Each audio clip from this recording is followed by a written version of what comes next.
gossip. This is a true story. The names have been changed to protect the innocent and the guilty.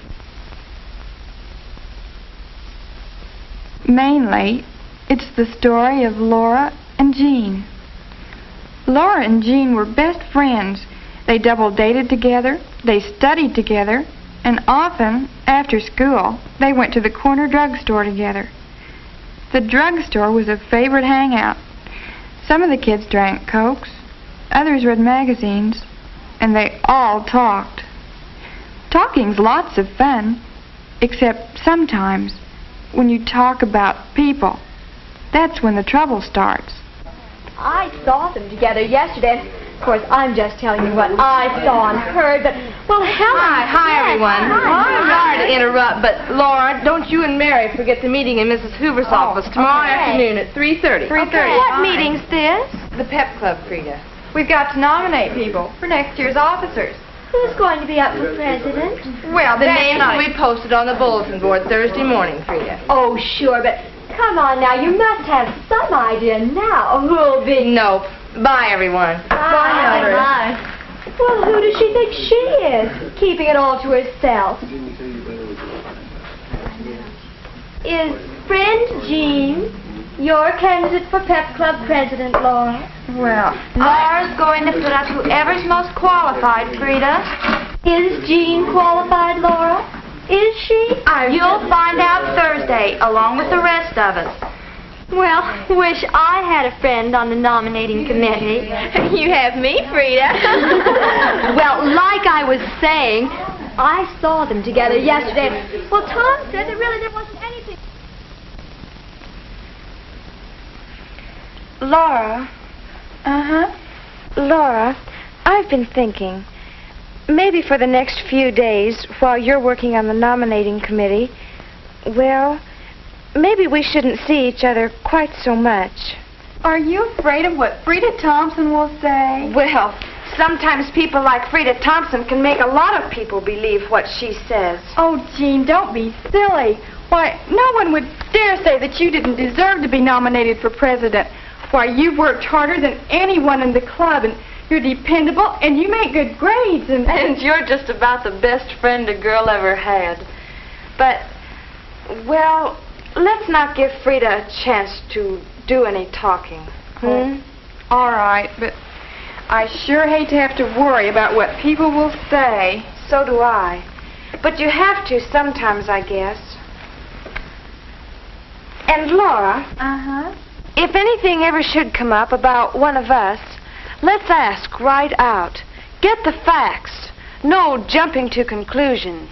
Okay, but I'd never jump to conclusions about you. After all, you're my best friend. I know. But sometimes people like Frida Thompson can cause an awful lot of trouble between two good friends like us. Now, do we all understand Mrs. Hoover's instructions? We each have a candidate to check on. We're to check with faculty members as to grade and personality qualifications, And then we make a report on these things, bring the reports back, and draw up a final slate of the girls based on our findings. Can we go now? Just a minute. Yes, Mary? I don't think it's fair to ask Laura to check on Jean, since they're best friends and all. Well, I'm sure Laura will be objective about it, Mary. Oh, yes, Mildred. I'm sure Laura will be objective about it. As objective as she can be. Well, how could she help it? We all know pretty well what Jean's qualifications will be. Well, sure. I'm just saying I think it'll look funny for Laura to check on her best friend. Are you saying that, or is Frida Thompson saying it? What do you mean? Okay, hold it. The assignments have been made, and that's that. Now, there's one more thing on Mrs. Hoover's instructions. Then can we go? Yes, then you can go. Here it is. Remember, girls, we have to do a lot of talking about people in this office. Because of this fact, everything talked about in this office must stay in this office. Okay? Sure. That's it for now.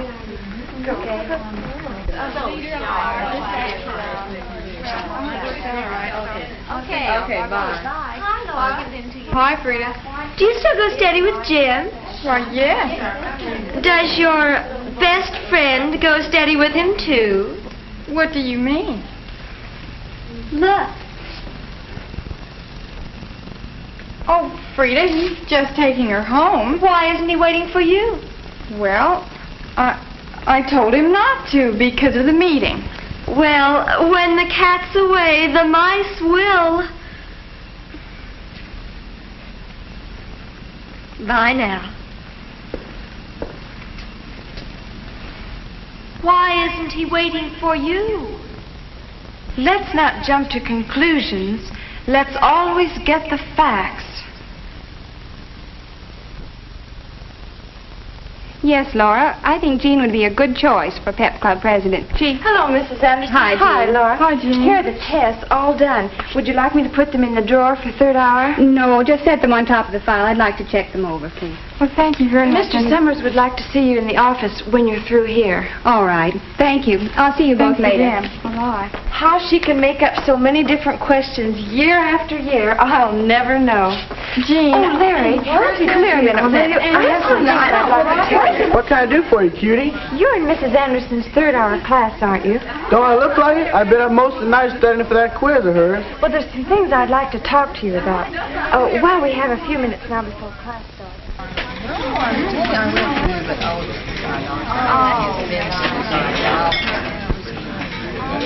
Mrs. Anderson handed back our test papers this morning, and our boy Larry here got an A. So what? So you must have talked to the girl who mimeographed the test. Jean Brownlee mimeographed him. Helpful, wasn't she?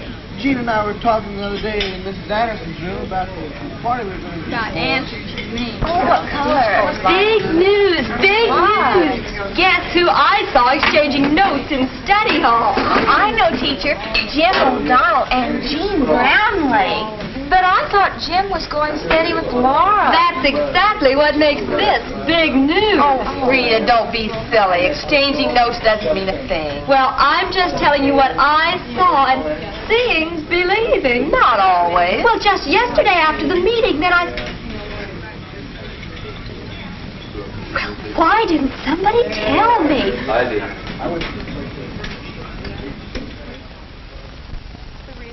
I think that Jean Brownlee doesn't deserve to be nominated for president. Well, Laura, you're Jean's best friend, and you wouldn't be bringing in just plain gossip about her. But somehow it just doesn't seem like Jean did help people cheat on a quiz. Oh, I don't know. She makes pretty high grades for someone who has so many outside activities. She's smart, that's why. Sure, she's smart, but she's also human. Besides, this thing's all over school now. Is that true? Have the rest of you heard about this? Yes. Rita Thompson saw Jean carrying test papers in the Miss Anderson's room. Oh, well, What do you mean by, oh, well? just that sometimes Frida sees more than there is to see. Jean's best friend saw her with the test papers, too. Didn't you, Laura? Yes.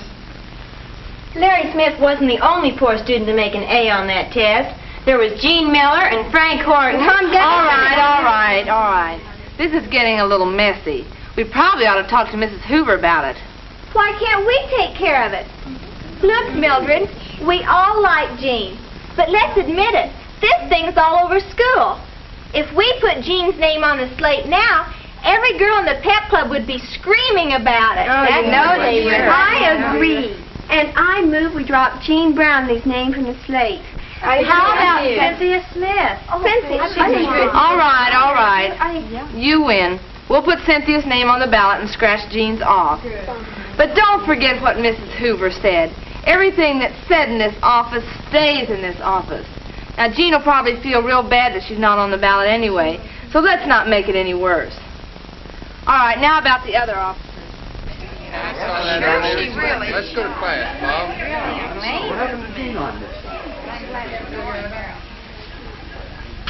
Hi. Say, thanks for helping me with this gift, Jean. Hey, what's the matter? Your name won't fade off. Cynthia Smith. Well, I'll be.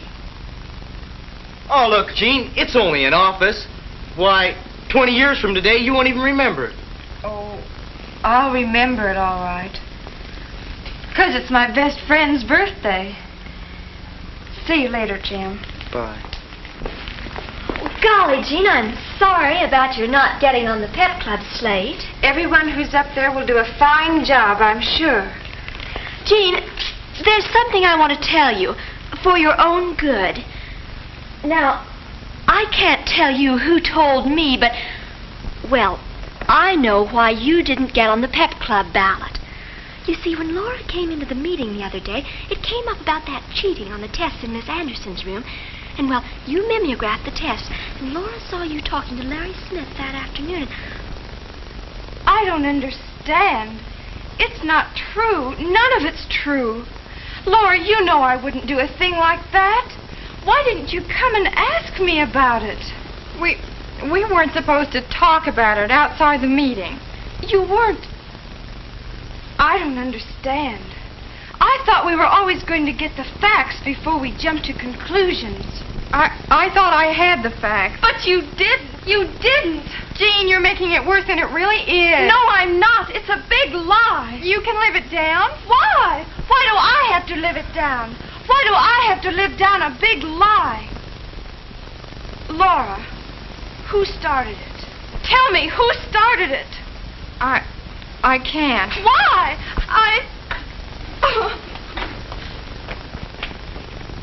She's still upset about that pep club deal? I guess. Women. Oh, well. Say, happy birthday. Here, take it. Why, thank you, Jim, but I thought you'd forgotten. Why should I forget? I don't... Oh, Jim. A friendship bracelet. How did you know I wanted one? Your best friend told me. Oh? Yeah, boy, that Jean's a swell gal. You know how I hate to shop for things for girls. The clerks look at you so funny and everything. Well, Jean did all the shopping while I drove her around. She even wrapped it for me last night. And oh, you know what else she did? She heard about Mrs. Anderson leaving next year, and she and Larry Smith and some of the other kids are arranging a farewell party for her. And oh, and did you hear the lowdown on the good grades in Mrs. Anderson's third-hour class? Seems Tom Gunnison found a copy of the test in the mimeograph room and started circulating it. Hey, what's wrong with you? Look, if that was a dirty deal about Jean's not getting on the pep ballot, just tell me. Laura, what's wrong? Nothing's wrong. Go away.